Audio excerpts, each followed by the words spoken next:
Hey guys, it's Natalie from Feasting on Fruit. And this is Vince Leah from Healthy Vegan Guy. And as another part of our Saturday Swap collaboration, today we're going to do like a short little interview so you can get to know us a little better. And we're both going to ask questions and answer questions. And so I'm going to start. So Vince, just tell me a little bit about your vegan story, like how you went vegan, why you went vegan, how long you've been vegan, just basic stuff. Yeah, no problem. Well, I originally started my vegan journey for health reasons. I was diagnosed with ulcerative colitis little over almost 10 years ago, I think, later this year. And during that time, you struggle with food. You don't know what to eat, and you actually go away from fruits and vegetables, and you end up eating like a lot of meat and a lot of starches. And I proceeded to have different medications during this time as my condition got worse and didn't know exactly where to turn. I started different diets along the way. Some of them removed processed food, some of them had cheese, some of them didn't. And I met with a friend who was telling me about juicing and how it's helped him with his condition. So I did some more research and I just decided to start juicing on a daily basis. I figured I might as well give it a shot. I mean, it's natural, it's whole foods. But I remember just going to the shop. There was a green juice by my house, like a juice shop by my house.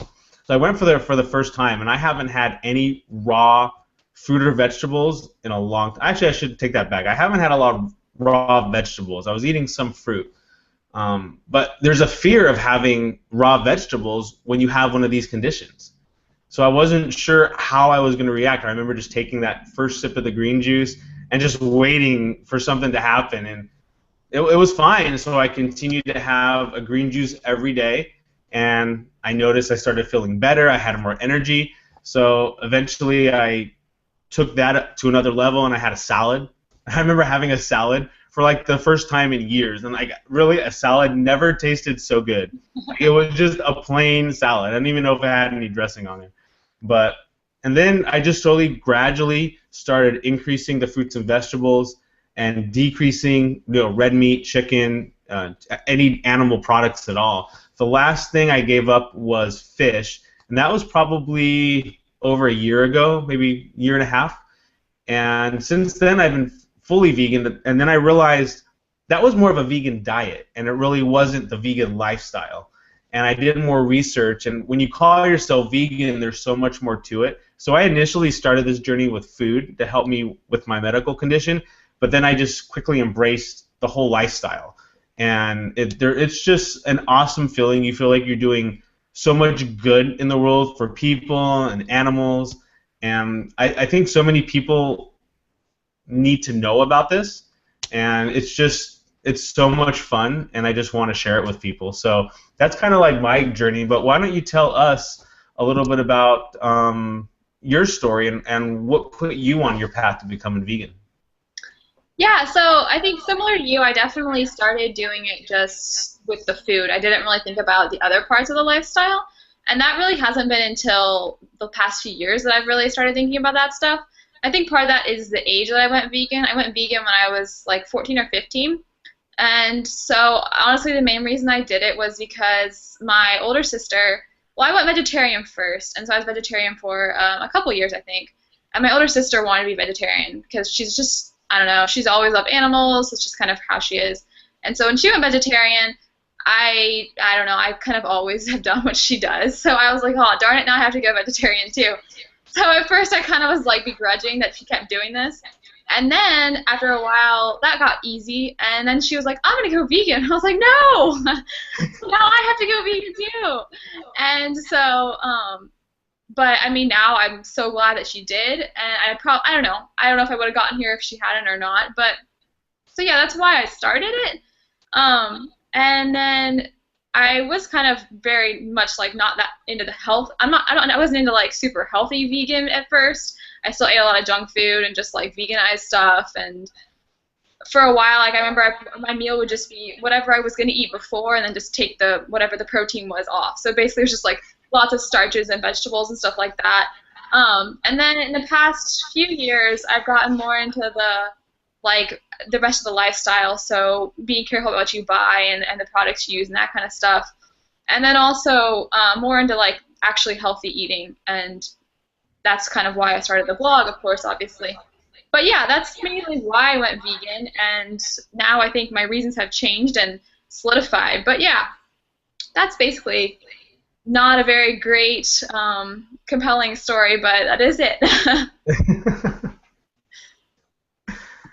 So Awesome. so I know you went vegan for health reasons. What pushed you to finally want to start a blog and start creating content of your own? Well, I noticed like as I became vegan and I originally started doing the green juices and the salads and everything, and then you start looking into vegan food that's out there, and there's a lot of unhealthy vegan food. And we all eat some of that. I mean, I eat some processed vegan food. I think we're all guilty of that.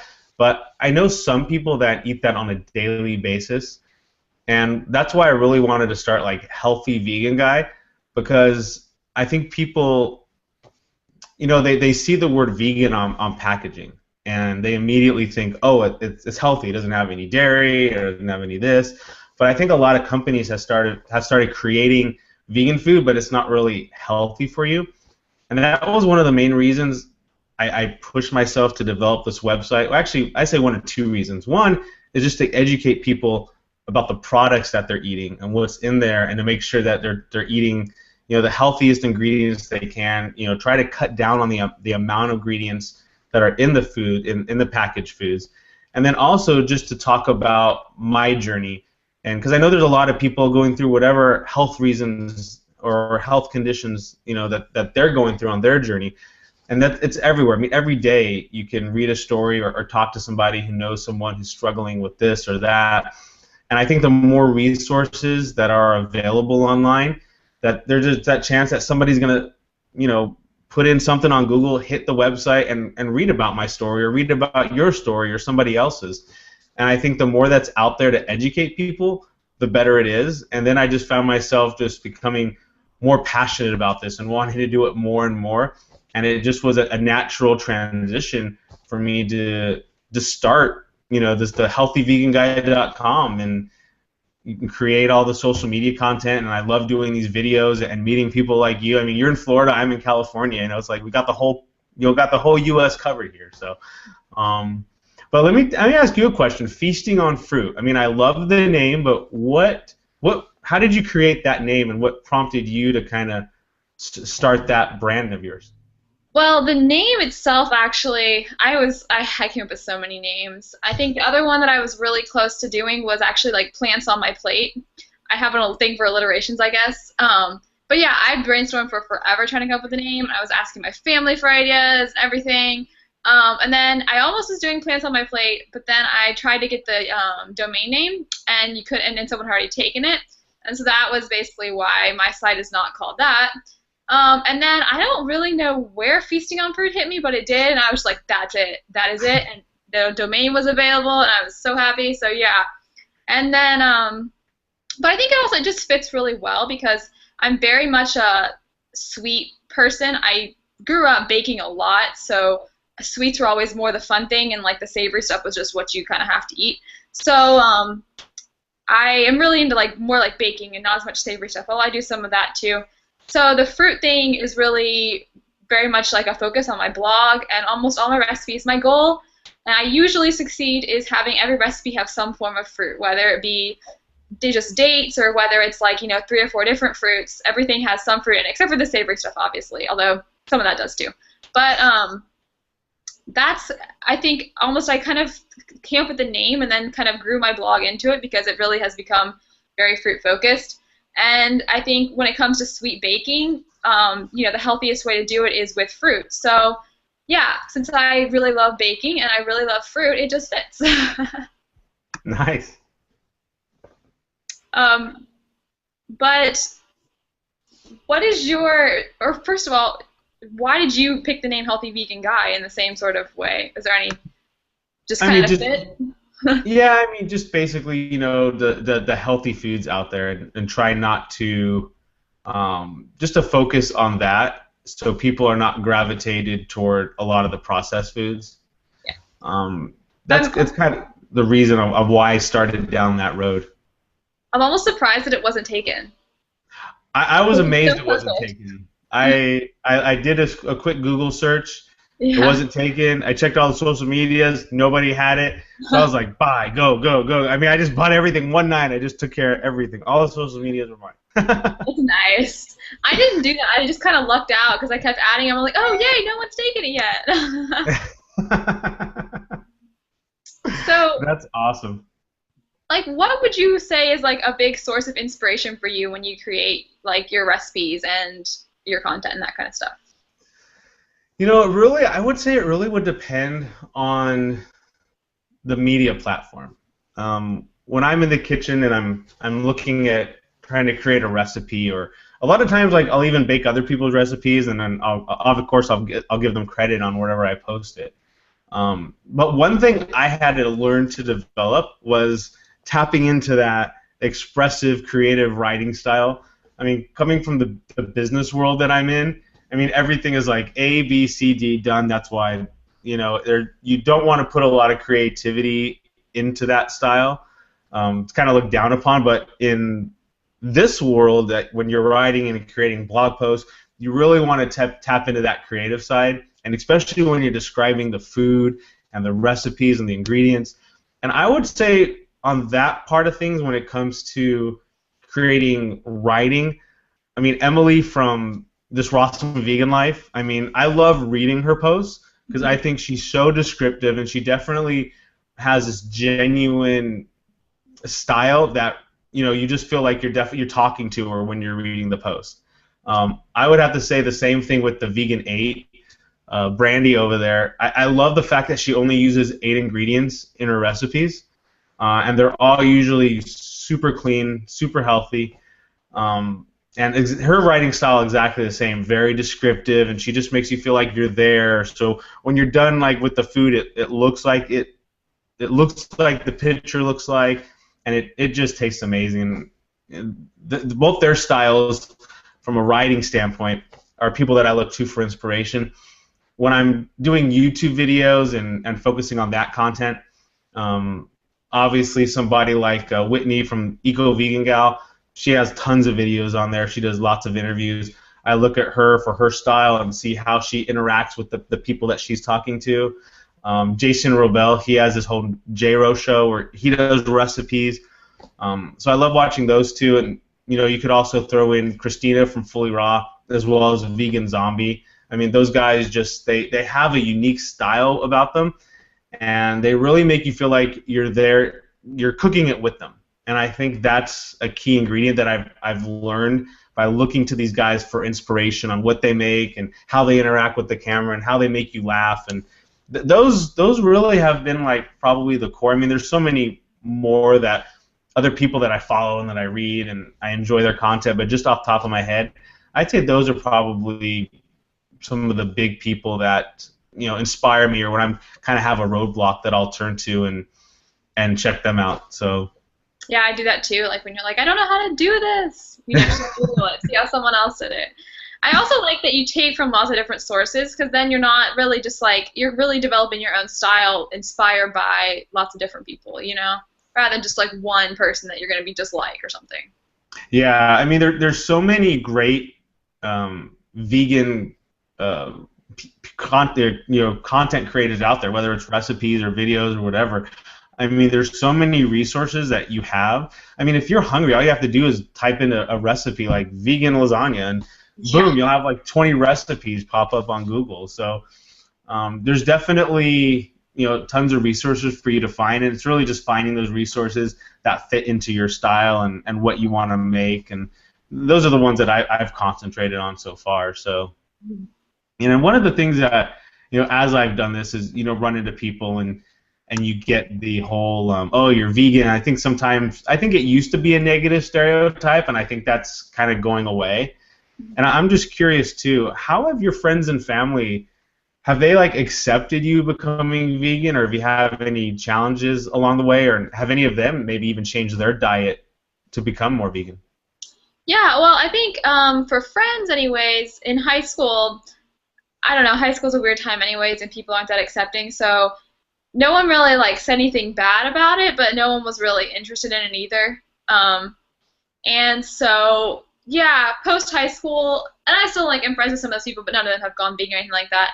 And then in college, I've met more people who are actually vegan as well. I met some people because I met them online, and then I wanted to meet them in person because I knew they were vegans.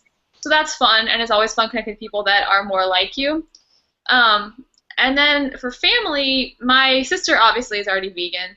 And my mom went vegan a couple of years after my sister and I, or not even, probably just like a year after my sister and I. And she's like kind of transitioned more slowly. Um, and I think it was like she wasn't so sure she was gonna like it because she really like grew up eating Cajun food, like her family's from Louisiana. That's a big difference, but she's super good with it now, and like it's easy. And then my dad actually is my most recent, effort trying to get him on the vegan wagon, and he's vegetarian right now. Recently, like within the past few months. So yeah, I'm really happy with that, and I think it's hard to remember sometimes because family oftentimes really is the hardest. I think it's very true. Not to like push it on them though, and because I have tried that and it doesn't work. But I think my dad, now that he's really starting to see that it's really easy, and like he's even starting to talk to his friends about it, and like as a good thing, and as it's really easy. And so I don't know. I think it's natural that you're going to inspire the people around you, but as everyone says, you can't force anyone to. But it's definitely easier when you have friends and family for support. I honestly, if I didn't have my sister that was vegan with me all along, I think it would have been a lot harder. I think us going vegan together made it a lot easier because you have like a buddy kind of, which makes it easier, especially in the first transition. No, no, definitely. And I think it's great what you said about not really want to forcing it on people. I know a lot of people once they become vegan, you're just like, look at all this cool like information and facts, and it's like you really have to be careful. Like if somebody wants it, they'll ask you. And I think a lot of people are guilty of just trying to force a lifestyle and diet on people. And I think that's kind of created that almost like negative stereotype in a way. Yeah, and I think it's also important to have like and connect with people online or in person that are already vegan because it like dampens down that need to like push it on everyone else. Like when you actually do have people that you can talk to about it, you're not as obnoxious to people that don't want to hear it. No, definitely. I know what you mean. It's so great to connect with other people. Actually, just came back from Expo West last week over in Anaheim, and I got to meet so many people that I've seen on YouTube, I've seen on websites, and to meet them online and just connect with them. I mean, it was such a great event. I mean, that, and then you're meeting people at all these companies. You're finding out about new companies and new products that are going to be launching soon. I mean, I think those are just great resources for like-minded people to connect and kind of feel that need to be like, look what I found, Yeah, because they're interested in that too. So I yeah, definitely can relate to that. yeah. It's fun, and it's fun to meet them in real life after you feel like you know them online. Oh, definitely.